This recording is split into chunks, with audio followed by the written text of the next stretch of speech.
Hi guys, welcome back to our channel. I hope you're doing very well. So today's video is going to be a very good one, I would say. It's funny because this video was inspired by a 17-year-old girl that sent us an Instagram DM. I'll go through her DMs. I'll just briefly read what her DM says, and then you'd understand why we're inspired by it. So she says, my name is Dash and I'm a 17-year-old. So I really love what you do and have been inspired to start my Airbnb in the future. So she was really pleased with the way we had answered a couple of questions in our videos. And obviously she's like, she doesn't have funding to start off her own Airbnb business. So she wanted to find out what areas in the whole Airbnb chain she can tap into, So she was very specific about being like a short-let agent, but it actually made me think that there's so many other things apart from being a short-let agent that you can be in the whole Airbnb space. So which brings us to the title of our video. So our video today is called How to Get into an Airbnb or short-term rental business in Lagos without owning a property.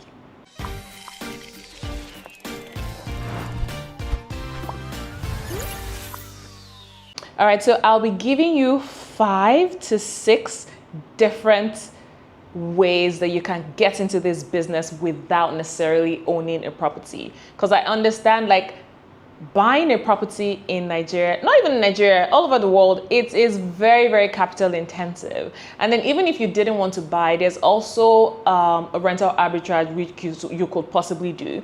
But think about it right now. You're a 17-year-old. Do you have 6 to 7 million to rent out a 1-bedroom property in Lekki Phase 1, for example? No, you don't. So what other ways can you get into the business without necessarily owning a property? So number one, which is a very popular one, is you become a short-term rental agent. That one, there are so many short-term rental agents out there. However, there's so many ways that you can stand out. So this is what a short-term rental agent is in the Lagos context. So a short-term rental agent is pretty much an agent that specifically advertises short-term rental properties. So say, for example, we are Casa Nomads, right? Agents usually reach out to us and tell us that they want to advertise our properties on their own platform. The agreement is usually we give them our properties at a base rate. So say, for example, 1-bedroom apartment currently goes for 100,000 naira, right? We give it to them at that rate, or sometimes you might be nice and give it to them at a slightly lower rate. What most agents do is that they add their markup. Their markup can be anything between 10,000 naira to 50,000 naira. We have seen some of our apartments that are usually 100K going for 200K. Do we care? No, we don't. Provided you bring in the clientele and the customers, that's what we care about, So we really don't care how much you market the property. You bring in the business, we're in business. So that is one way to get into the business without necessarily owning a property. You just market homeowners' properties as yours, add a markup to it, and then you're good to go. So most times I would advise you to be very social media savvy and I would say specifically Instagram because of how the app is really visual. And the app is, these days, Instagram is literally made for business, right? So if you're great with social media and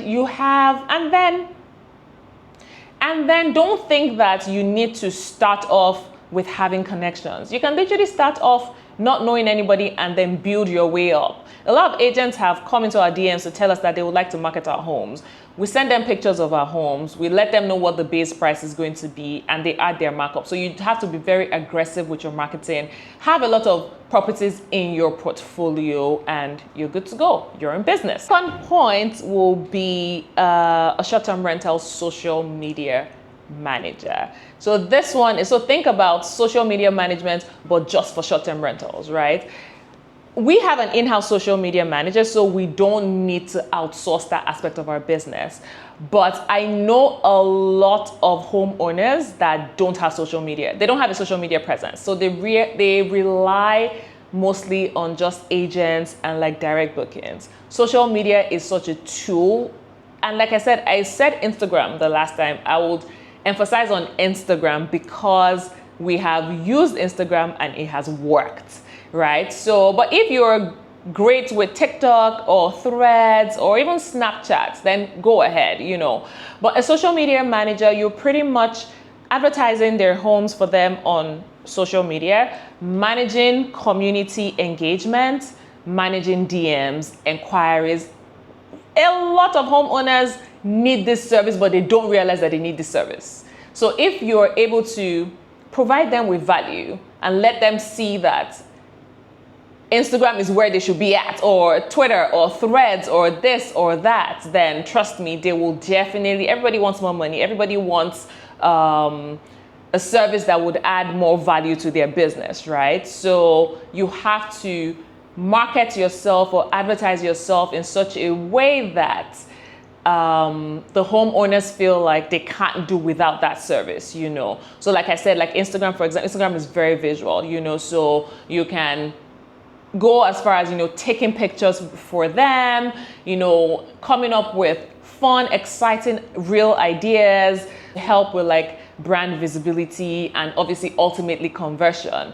So marketing yourself as an Airbnb. And then the good thing about specializing is once you specialize in a particular industry. So say, for example, we're talking about Airbnbs, right? So once you specialize in that Airbnb space or in that Airbnb industry, you tend to get better at it. You will tend to, you'll be on top of industry trends.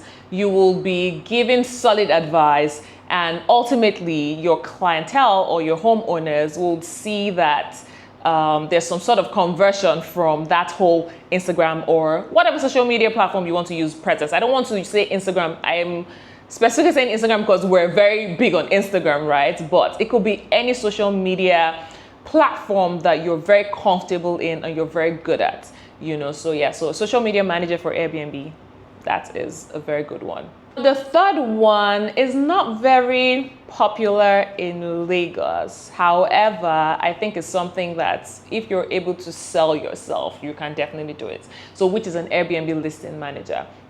I know that there's some Airbnbs that I have been to specifically there's one particular one that I stayed in London. I realized that the person managing the listing was totally different from the homeowner, right? So an Airbnb listing manager will pretty much optimize homeowners listing, so you help them to optimize their listing. You are definitely supposed to be on top of Airbnb trends. You help them with their pictures, you help them with their guest management. You're literally strictly doing things just on the platform, so it means that you have to be on top of your game, to be very aware of industry trends. Like I have said, you sign up for Airbnb, they send all sorts of newsletters to, help their hosts, encourage their hosts. A lot of homeowners don't have time to look through all of that. You look through all of that and see how that can be applied to whatever listing you're managing and stuff like that. And, with Airbnb, there's this thing called a response time that is extremely vital to how your listing shows up on the platform. So if you are on 100% response time, for example, it is there, and people want hosts that are responsive, and the truth is a lot of homeowners really don't have that time to constantly keep checking Airbnb and stuff like that. So if you're able to offer them that as a service, I think it will be perfect. It's a good way to make money. Okay, so the fourth one is a short-term rental property management company, which is how we at Castle Nomads actually started out. So we started out as a management company and we were offering full service, like 360 service. So we were doing cleaning, we were doing advertising, we were doing marketing. We're literally doing everything. It was like a 360 contract, right? So what it was we had homeowners that had maybe like 1, 2, 3 homes and just couldn't be bothered with that whole process, So we offered them, like I said, it was a full 360 service. So we helped them optimize their listing on Airbnb and we managed the listing on Airbnb.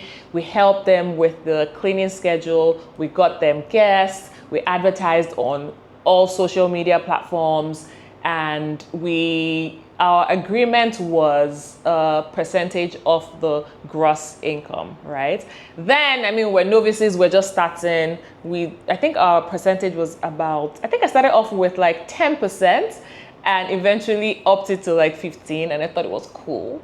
But please, the amount of work that you do, I don't think you should charge anything less than 30 to 35% off the gross, right? And then there's also another model. I can't remember what the model is called right now. I'll probably put it here. There's also another model where you give your homeowner a fixed income. So you can agree that, okay, this 2-bedroom apartment, I'll be giving you 1 million naira every month, right? Every other extra thing, you make a profit, that's on you. You make a loss, that's on you. It's really nobody's business, but you give them a fixed income. But please don't forget that you have to have some very, very favorable terms and conditions in there. Because, for example, there was the whole COVID situation.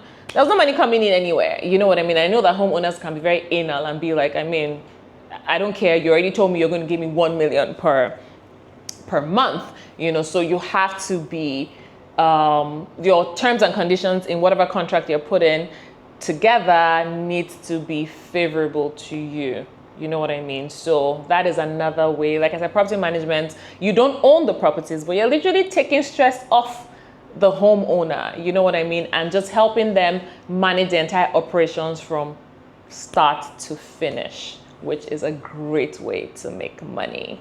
5 will be, this one is quite, when I was putting it together, I was like, is this something people would like? But then I thought about it deeply. I'm like, yeah, I think people will definitely like this. Like I said, value is very important. If you're able to propose something to someone and they see value in what you're proposing to them, I think they'll definitely go for it. So this one is short-term rental cleaning services. I'm separating this from regular cleaning services because with short-term rentals, the cleaning is quite different. It's like a hotel cleaning, but with a little bit of an oomph. Our cleaners are, their job description, right, is not just basic cleaning of the house, ensuring things are clean and things like that. No, they are also required to ensure that, for example, appliances work. You know what I mean? For example, they have to turn on the AC to be sure the AC is cooling before they leave. They have to just check simple things like sockets, the blenders, appliances in the home. A typical cleaning service company wouldn't do that, you know. They're also required to check things like the cutlery, the plates, cups, make sure everything is complete. So they have like a full cleaning checklist, which honestly they probably don't look at anymore because they're so used to the homes. So they have a full cleaning checklist that they look at to make sure that certain things are where they're supposed to be. A regular cleaning company wouldn't do that, you know, and that is what makes an Airbnb or short-term rental stand out, you know, because people feel like they're coming to a home away from home. So if you say your listing is for up to 4 people, there needs to be plates, cups, and silverware for up to 4 people. Those things actually really matter. And that is what will make your own listing stand out. You know, so your cleaners are, I feel like the short-term rental cleaners they're more detailed, you know what I mean, than regular cleaners. So things as little as, you know, stains on the bed, the battery running out of a remote control, and things like that are things that your cleaners should be trained to do. Also, don't forget that there's also a turnover time, right? So within a checkout and a check-in, your cleaners need to be done in 3 hours. So they also need to understand time management. They're not there faffing around, you know. So they know that, okay, a guest is coming in at a certain time, and this place needs to be ready at a certain time. So all those things make short-term rental cleaners kind of different from a regular cleaner. I mean, they're almost the same as a hotel cleaner, but I feel like there's a little bit of detailing into the way they clean and the way they, you know, manage their whole cleaning operations. So imagine if you're able to propose this to homeowners. So if we didn't have an in-house cleaning team and somebody had proposed this to me, I definitely would have jumped on it. Because I'll give you an example. I remember when we were doing property management for some homes, and one of my homeowners actually had a cleaning company, and it was such a hassle to get them to do the basic things. They just literally just wanted to just come clean and get out, you know. So we had to constantly be on the phone with them saying, please check, just make sure the ACs are working, make sure this is this, make sure this is that. After a while, I had to tell her, I'm like, ma, this your cleaners are not gonna work, because they don't listen. They don't listen to instructions, because they're just there to just clean the house and go. Which one is telling them to check remote control of AC, check if the cups are complete, check if the cutlery is complete? They don't care, you know. So I had to tell her, and that thing lasted for like 1 month, and it was a very daunting 1 month, because my manager literally had to be on the phone with whatever cleaner was available at that time to constantly make sure that they did what they were supposed to do. And that's not how it's supposed to be, you know. So we supervise our cleaners, yes, but not to this. It's not this, we don't micromanage them like this. No, it's not like this. That is insane, you know. So like I said, if you're able to, you know, offer people value and make them see that this is going to add value to the entire home experience, you know, the entire guest experience, then I strongly believe that homeowners will definitely jump on it. So the final one is short-term rental, home setup and styling services. So I would say this is a little bit different from an interior. So just think about it like somebody that has a good eye for interior, but is focused on short-term rentals. So I would say it's slightly different, because a lot of interior designers just design spaces based on maybe like a client specification, right? If you are in the market, you will know that, yes, the client specification actually matters. My own personal style or design matters, but the ultimate is the functionality of that home. You know what I mean? For example, if you hired me as an Airbnb setup designer or whatever, I will never put things that can break in the home. I would never put like large breakables or I would never do that, because they are so, like, the guests that you have, you can't, how do I put it? You can't predict the type of guests you're going to get in a Lagos Airbnb. Trust me, we have had the craziest guests, we have had the calmest guests, it is so diverse that you can't, do you understand what I mean? So say for example, you put a very expensive vase that costs you 500K and your caution fee is 50K. Because you can't do anything more than 50 to 100K for a caution fee, right? And your caution fee is 50 to 100K, and that vase happens to break. What are you going to do?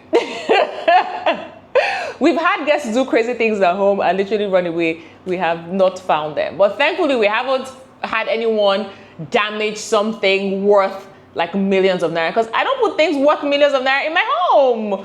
I will not do that. You know what I mean? So it is very important that functionality is at the top of the mind of whoever the interior designer or the set designer is, and then every other thing comes after. I mean, you can put in some pricey things, expensive things and all that, but how do they function in that space? What do most Airbnb guests want? They want to sleep on good sheets. They want great Wi-Fi. They want a fully equipped kitchen. They want a pool, a gym, basic stuff. You know what I mean? So, I mean, yeah, there's some luxury homes that do really well, to be honest. But think about where you are, which is Lagos State. Think about the type of guests that you're going to attract. You know, forget your own personal design and what you feel and how you feel it should look. It's good, but like I said, functionality should be number one.